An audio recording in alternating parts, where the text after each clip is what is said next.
రైతు సోదరులకు నమస్తే అండి. నా పేరు అద్దంకి శివరామకృష్ణ. అన్నవరం గ్రామం, గుంటూరు జిల్లా, కొల్లిపారు మండలం అండి. నేను అడ్వాంట వారి పిఎస్సి 741 అనే విత్తనం వేశానండి. ఇది ఇంతకుముందు సంవత్సరం 4 సంవత్సరాల నుంచి చేస్తున్నాము. ఇది మిగతా వంగడాలతో పోలిస్తే ఇది చాలా బాగుంటుందండి. దిగుబడి కూడా మిగతా వాటితో పోలిస్తే 4 నుంచి 5 బస్తాలు అదనపు దిగుబడి వస్తుంది. ఇది కొన వరకు గింజలు వస్తాయి, పాలు పోసుకుంటుందండి. ఇది చాలా దిగుబడి కూడా బాగుంటుందండి.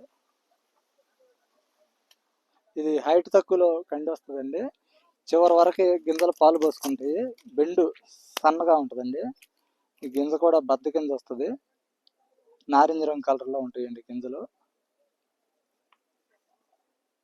ఈ ఒలిపిరి శాతం బాగుంటుందండి. బొండు కూడా సన్నగా ఉంటుంది. ఇప్పటి వరకు ఇది 120 రోజుల పంట అండి. పైరు చాలా పచ్చగా గ్రీనిష్గా ఉంది. ఇది రెక్కులు మూసుకుపోయి ఉండటం వల్ల పురుగు కూడా దొరబడే ఛాన్స్ ఉండదండి. ఇది చూసుకోవచ్చు మనం. ఈ రెక్కు ఒకవేళ వర్షం పడినా కానీ తడిచే ఛాన్స్ ఉండదండి. పురుగు అసలు పడే ఛాన్సే ఉండదు అన్నమాట. ఇది రైతు సోదరులకు అందరికి ధన్యవాదాలండి. ఇది పిఎస్సి 741 అందరూ వేసుకోదగిన విత్తనం అండి.